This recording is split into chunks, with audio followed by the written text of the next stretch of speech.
What makes an inspired woman?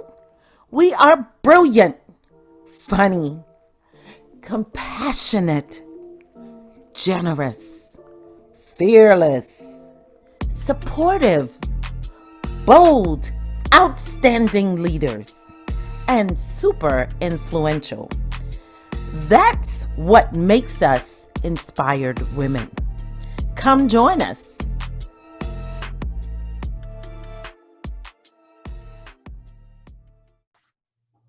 Welcome to Inspired Women, Amazing Lives podcast. Boy, do I have a treat for you today. I'm so excited about hearing this story myself. Today, and women, listen, we're doing all of this so that you can see that the journey is within reach, no matter the struggles that you have. And our guest today is a perfect example of that. I'm excited to share this story. Welcome, Annya Miller. How are you? I'm great. Thank you so much for having me today. You are so welcome. Annya is a resilient and strong woman, to say the least. She's a wife and mom and a successful entrepreneur. After fighting through abusive relationships, cancer, and being a single mom, she cut through the noise in an oversaturated market and created a six-figure photography business. It can be done no matter the market, all while raising four kids. Now, Annya is on a mission to create an updraft. I love this. Lifting women and giving back. Her goal is to help women create upward mobility and a happier life through entrepreneurship, mindset, and learning to manage the mother load.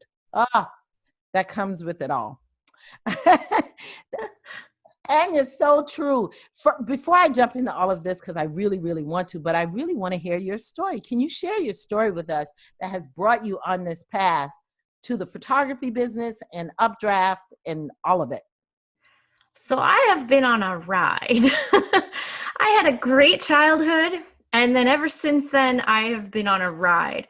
I remember sitting with a therapist for the first time, and she sort of asked me to break down different events in my life and, what it had looked like over the past, couple of decades. And, by the end of it, she looked at me and she's like, okay, so you've been in a state of trauma for about 20 years. So you haven't really picked a direction. So now it's time for us to reclaim you and pick a direction.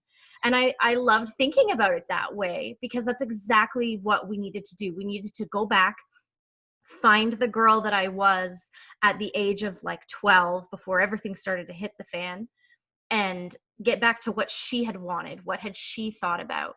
And obviously there's some tweaks along the way, but it was a great starting point. So, great childhood, raised by my mom and dad, two sisters, loads of pets, a happy life. And then around, I guess, the seventh grade, things started to turn.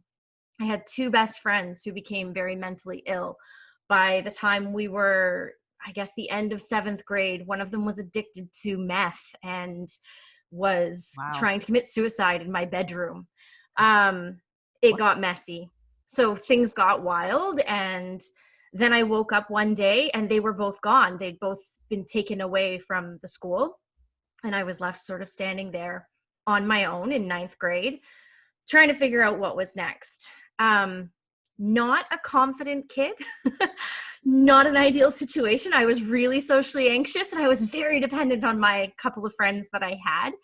And then I met a boy, and Oh, it always starts. right? Isn't that how it always starts? So I met this boy, and I met him through my cousin, and he paid attention to me, and he made me feel special. And no one had really done that before. And I was hooked. And in hindsight, I can look back and see that I wasn't actually hooked. I was being groomed. Yeah. It was grooming. It was not being hooked. Right. So that relationship, it evolved. We were together for 6 years, from the time I was 16 until I was 22.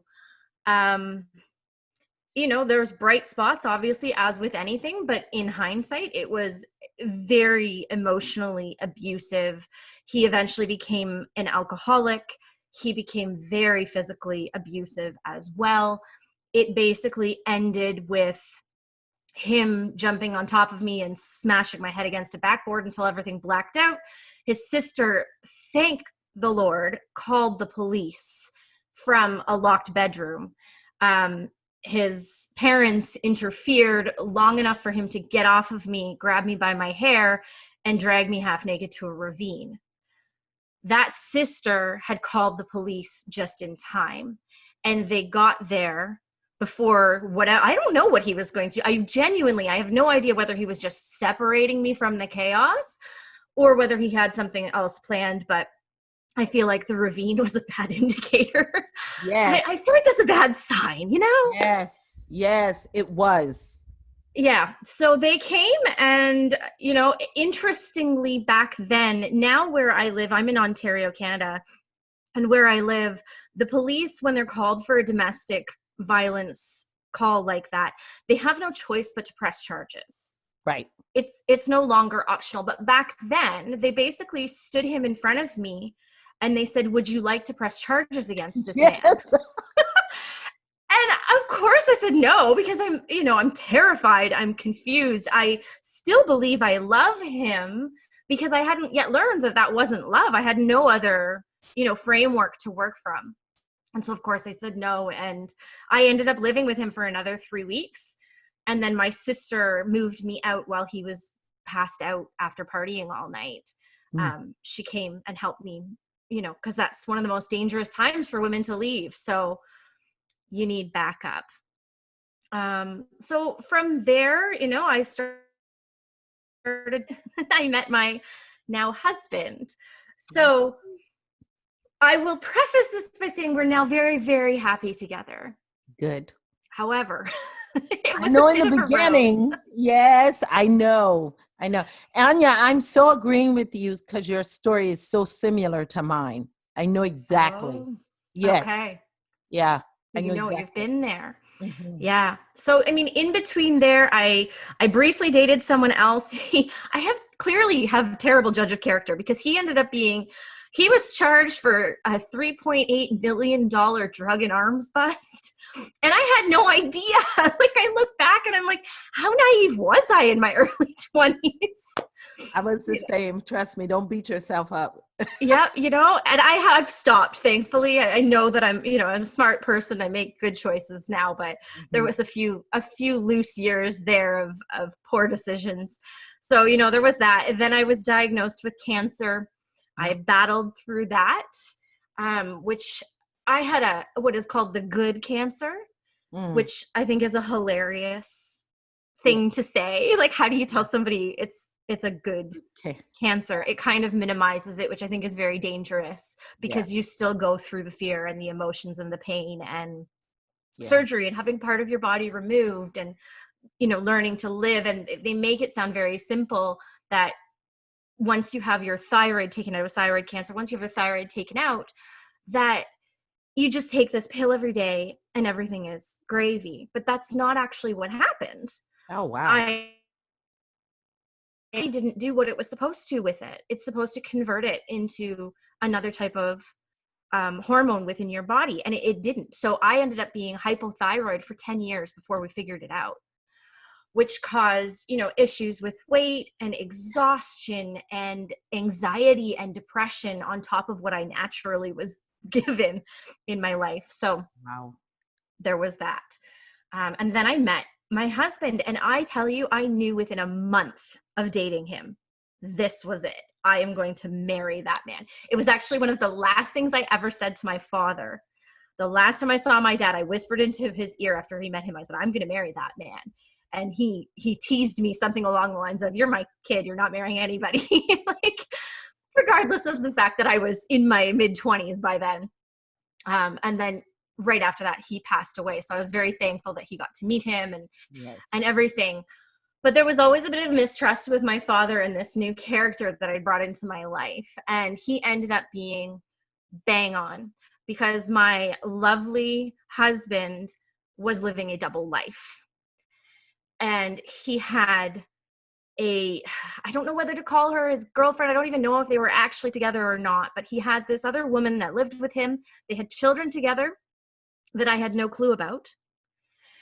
And he lived this double life, and he is so charming and he is so intelligent, and he was so stuck because he had met her at 17 and they had a baby at 17, and he felt he had to make it work despite severe mental illness and substance abuse issues and abuse and all of this happening. He felt he just needed to stick it out and make it work for the sake of his children. He felt that that was best. And then he just clearly couldn't handle it. So unbeknownst to me, he's living this double life. We're together for 3 years, and I find out I'm pregnant. And in my head, I'm going, oh my goodness, because didn't see this coming at all. But I'm thinking, okay, you know what? I know I want to marry this man. It's going to be okay. I know it's going to be okay. Well, I told him, and he looked at me blankly for 15 minutes. And then he got up and he walked out of the room. And that was it. He was gone. He moved across the country to a completely different province, left everything behind. They were separated, I think, briefly before I told him. I think they were officially separated, or maybe it was right after. It had nothing to do with me or any of that he'd finally decided it couldn't be helped.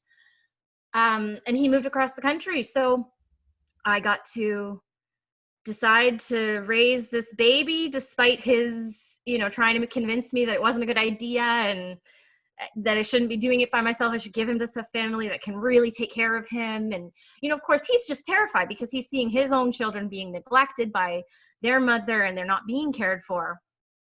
And so I decided, no, I'm going to raise this baby with or without you. I've got this. I can do it. I've done hard things. I can do hard things. I'm going to raise this baby. So I did. And then when I think he was about just before 2, we ended up talking and, reuniting. I'd always sent him pictures. I'd always kept him kind of somewhat in the loop. And we agreed to meet up at a park so he could meet his son. And it was amazing. They just clicked right away and we clicked right away. And within 6 months we were living together and I was pregnant again. Oh, wow. Yeah, we just sleep in separate rooms now. It's not worth the risk, like hang the laundry separate. And, however it is that happens, clearly we're not very good at figuring it out. So, and then when she was, I think she was around 4 months, we got a call from CAS, which is our version of Child Protective Services. And they said we would need to take my 2 stepsons into custody. And I had only just recently found out about them. And so we brought them into our home, and now I'm raising all 4. So I've got his 2 kids and my 2 kids with him, and we're raising all 4. And, I feel like when I tell people all of this, that they think I'm crazy or that they think that I've still got low self-esteem. But the truth is that the relationship that I have with this man is beyond anything I could have chosen for myself. I believe that he was put in my path and I in his for a reason. And our family is so happy and so thriving and so good. So yeah. And then somewhere along that line, I built a 6-figure business too. Why not? Yeah. Why not? Oh my gosh. And Annya, I really, that story is so amazing. Oh my God, you've got to write a book. But I will tell you this, screw what other people say, forget Yes. them. There could have been a lot of reasons why he felt the way he did in the beginning. He'd been through a lot of trauma himself. Yes. And more than I've even mentioned, his life is even wilder than mine. So, right. Yes. And yeah. So a lot of times people will just look at the woman and say, are you crazy? Why would you do that? And after what he done, but you don't know what his story, other people don't know what his story is, and they don't know what his trauma was. So, it takes a minute for both people to actually heal themselves. And when they heal themselves, they can both be amazing people. They can be different people than they were before. So it's screw those people is my point. Yeah. I agree with you. It's about, I think to me, the biggest factor was, are we both willing to put in the work? Do we think it's Yes. worth it? Yes. And in a relationship where the person is abusive, they're unstable, all of the gaslighting that happens, they're not willing to do the work on themselves as well as the relationship. And that's the difference. Yes, he made some critical mistakes, but he was willing to put in the work, and so was I. And now we get to reap the rewards. Yes, absolutely. And that's what all relationships are. Whether it's a relationship with your parents, your kids, your brothers and sisters, your friends, your husband and wife, it's about putting in the work. Yeah, You have to work at all of those. It's not going to be easy. Relationships are not like this moment always. It's putting in the work. And kudos to you for just, you know, I'm all about empowerment. And I feel that you're empowering yourself when you are acknowledging all the elephants in the room, and you're able to say, in spite of all these things, if you're willing to put in the work, I'm willing to put in the work. absolutely. And I really do believe that the best thing you can do is just lay it all out there. I mean, I'm a chronic oversharer. It is what it is. That's just who I am. So it's easier for me. But I do believe that when you're willing to just put all of the elephants in the room and shine a light on it and Yeah. be like, this is it. This is my story. I have done stupid things. I have made mistakes. I've done great things. I've had successes. There's nothing to hide. There's no shame left.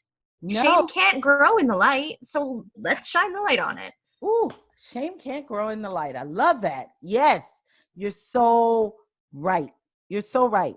And you can't be you can't show up as your authentic, transparent you, your really true you, if you are holding on to shame and guilt and fears and doubts and I can't tell my friends this, or I can't share this, or yes, you're not being your true you.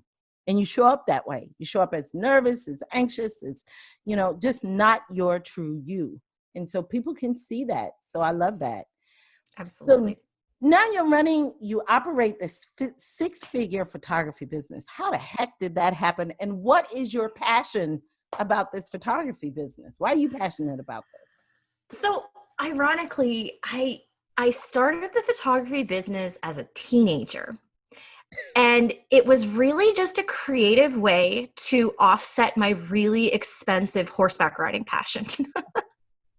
So that's where it actually started, is I rode horses competitively. It is a super expensive sport, and I did not come from a wealthy family. And so I realized that I could take a camera, take pictures of the other kids between my own rounds, and sell the pictures to their parents as a teenager. So that's what I did, and it would kind of offset the costs of my day. And then as I became a little bit older, I was like, you know what? I'm good at this. I'm good at photography. I like it well enough.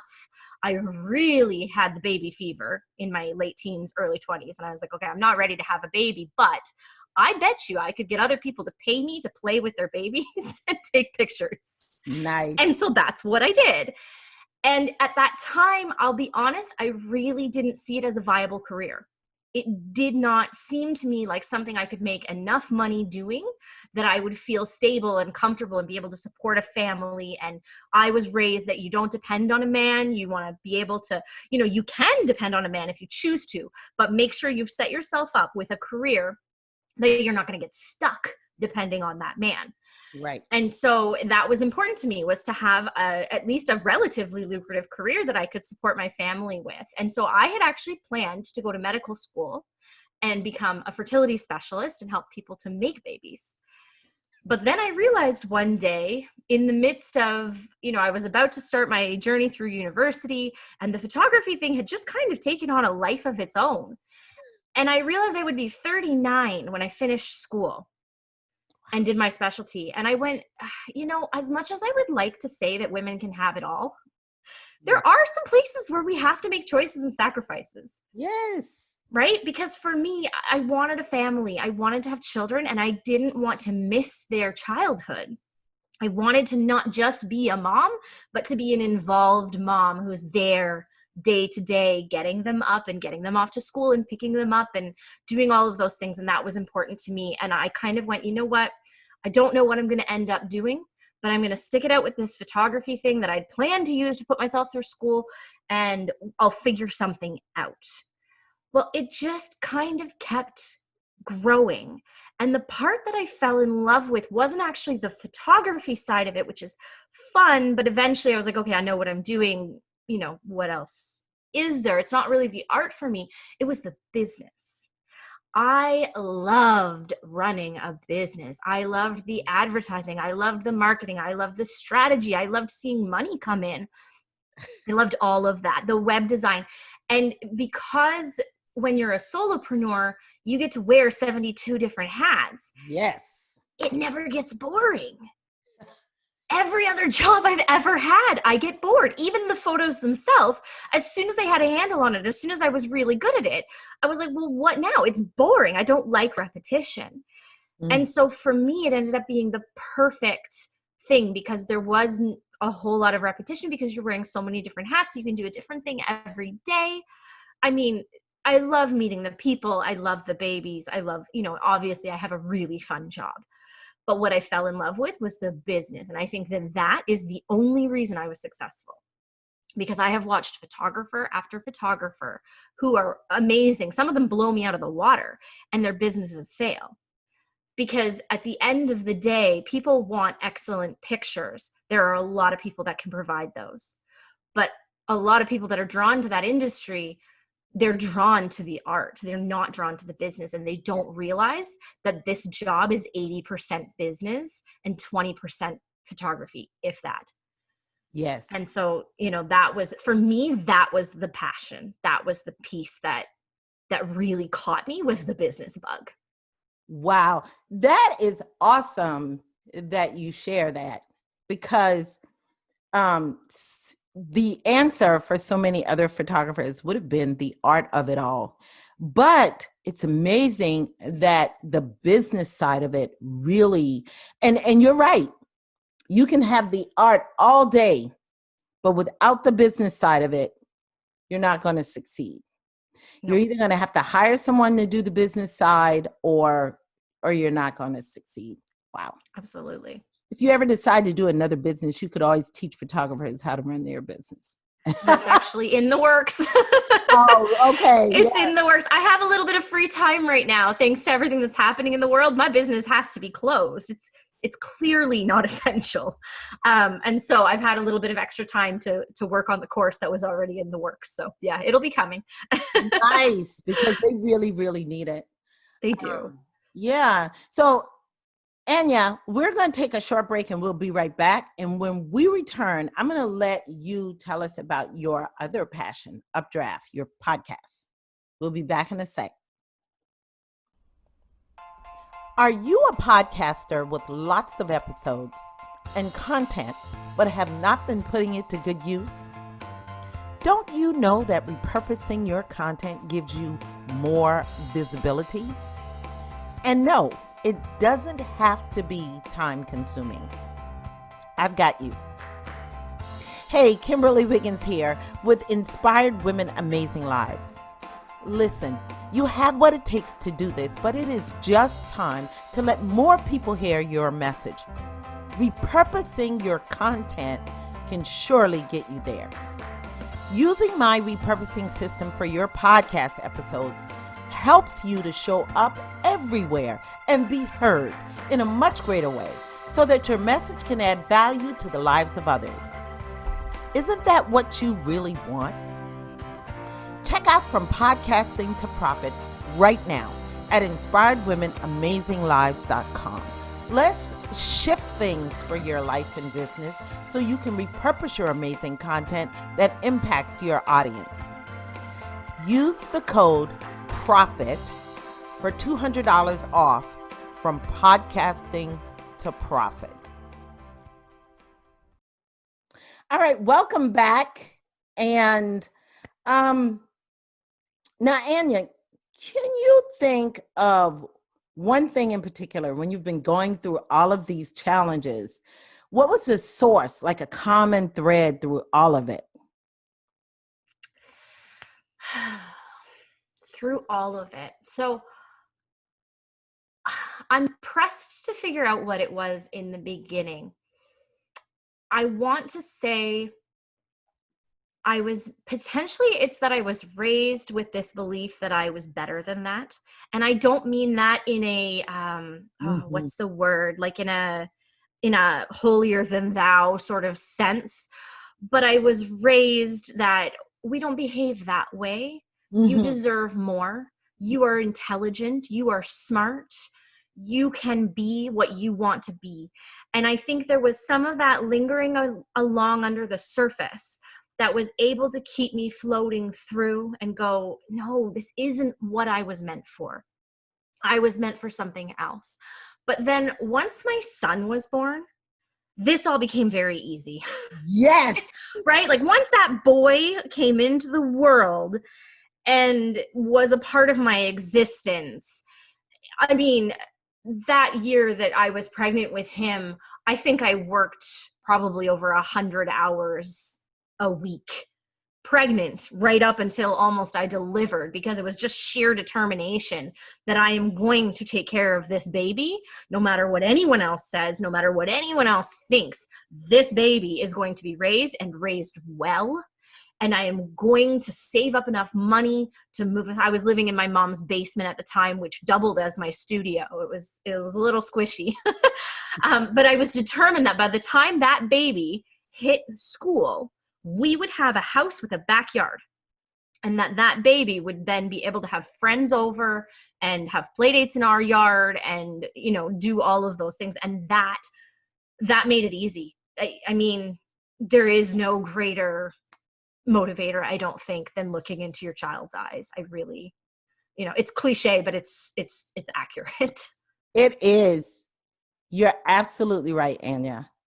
That my kids were the thing that I held on to through all of my challenges. I've got to get my kids out of this position. I've got to, I want some, I tell my kids, this is kind of funny. I tell my kids, I said, God knew, because if I didn't have you guys, I would probably be a bum sleeping around on my friends' couches. Right? Because it would be so much easier when you're Yeah. up against the wall. Sometimes it is easier just to crash on someone's couch and go, forget it. Yes. But now when you're up against the wall, you've got all these people in your life that are looking at you and depending on you. So you can't really say, forget it. You just go into overdrive and you get it done. Right? Yeah. Yeah, you do. No Yeah. matter how hard it gets, no matter how much there is to do, if there are children to be cared for, Yeah. most of us anyway are Yeah. going to step up. Yes, absolutely. Yeah. So I can definitely see that as being your source of strength. So yeah, yeah, definitely. Now you've been juggling life with the kiddos at home and running a business. How's that been for you, especially now? And any tips that you have for moms struggling with this? Okay, so 100% transparency here. When we first got custody of my two stepsons, and we had the one kid, and then we had another, and then 4 months later, we got two more. So we went from one kid to four kids in a matter of 4 months. And it was utter chaos. And I mean, they are the sweetest boys. They are, oh, they just, the things they have been through and how they've come out, it never ceases to blow my mind. But when they were little, there was no routine, there was no structure, there was a lot of neglect. And so, I always joked that it was kind of like being given two feral children who saw no problem with cutting up their clothes or drawing all over the walls or throwing food, or, weren't properly toilet trained, had no bedtime, had no like they were just, so there was about 2 years of just oh my goodness, what am I going to do? Yes. And I really like, it was bad. There was postpartum depression involved. There was, some really scary times where I look back and I'm like, someone was watching over us and watching over us well, because it wasn't pretty. It was not pretty. But, every season it got a little bit easier. I remember every time summer would hit and I'd go, okay, there's going to be less clothes in the laundry. And it seems so silly, but I was doing 32 loads of laundry a week. And so I was going, okay, we're into summer clothes. They're smaller and there's less of them. So there's less laundry. That is one step easier. And then we would go into the next grade in the fall and they would be 1 year older and 1 year more independent. And I mean, not one of our children is simple. Not one of them is straightforward. We range from having severe learning disabilities and cognitive delays, suspected alcohol during pregnancy involvement, right up to one of them who is a confirmed genius with ADHD, which sounds like it might be fun, but oh my goodness. Oh no. Oh He's no. smarter than us and he never sleeps. Got it. So Yeah, I believe I know what that feels like. Yeah, my grandson is like that. Oh, yeah. So there are a lot, so and we range the spectrum and they're all really different and they all have unique challenges. And thankfully they all love each other in a way that is just phenomenal to see. They get along, they play, it's great. So that has helped. So I just sort of, in the beginning years, it was just put one foot in front of the other, learn to apologize frequently, and lower your standards. It sounds horrible, but it's true. Yeah. Yeah. Yeah. You want to be Martha Stewart and you want to be the Pinterest mom. And for me, I truly enjoy that stuff. Like I enjoyed planning these spectacular birthday parties that were planned to the T's and everything was coordinated and the photo shoots to go with it and everything. But at some point I had to set that down and go, okay, but what can we actually pull off? What is the priority here? Right. And so, it's still hard. It's still challenging.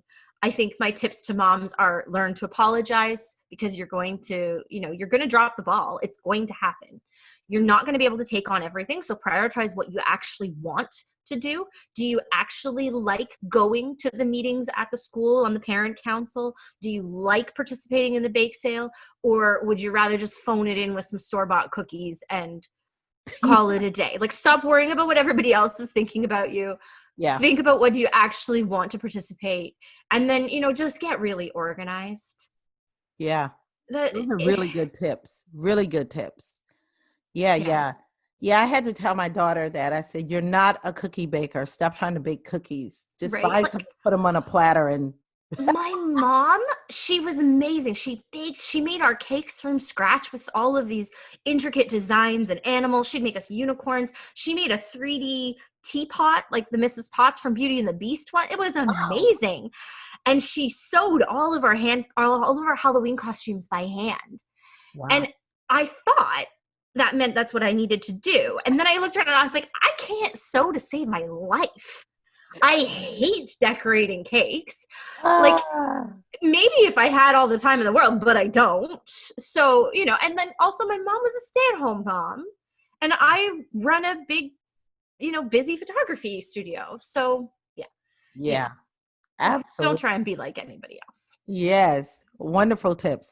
Now, tell us about this passion behind Updraft. Tell us what Updraft, your podcast, is all about. I know that's your baby because my podcast is mine.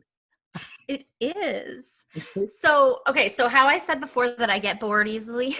Yes, I know that feeling, Annya. We must be related. Right? So you get bored easily. So I reached a point in my business. The goal was always, how do I hit six figures? How do I hit six figures? And then I stumbled upon, through my own learnings and a course that I took, the recipe, and it just happened. Boom. Like, doubled, tripled my income overnight. It just exploded. And then I hit the six figures and I was like, well, now what? Like, I have nothing left to chase down. And I am a huge fan of podcasts. It was part of what helped me do so well in my business, was listening to other women and in their inspiring stories and podcasts. And one day I'm driving along a busy highway, and it just hits me like a ton of bricks. The name, the concept, the structure, the entire podcast. Just, I literally, like, I'm not even kidding, I had to pull off the road and write it down Nice. because I was just like washed over by this idea. And I was like, I have to do it. I have to show other women that it doesn't matter how many times life tries to hit you or knock you down. It doesn't matter what your circumstances are or where you're coming from. You can make it better. There are going to be circumstances that will hold you back or make you have to do it differently, but you can make it better. And we live, in my mind, I see us living on a ladder. There is always a woman on the rung above me that if I can just reach up to her and say, hey, can you help me with this? She can reach her hand back, grab me, and pull me up. And there is always someone on the ladder behind me that I can reach down and give her a leg up onto the next rung as well. And for me, just the thought that I could make something positive out of all of the nonsense that I went through in my life, that I can teach other women how to be resilient, how to overcome fear, how to build a business. You know, to me, entrepreneurship was the ticket to my freedom.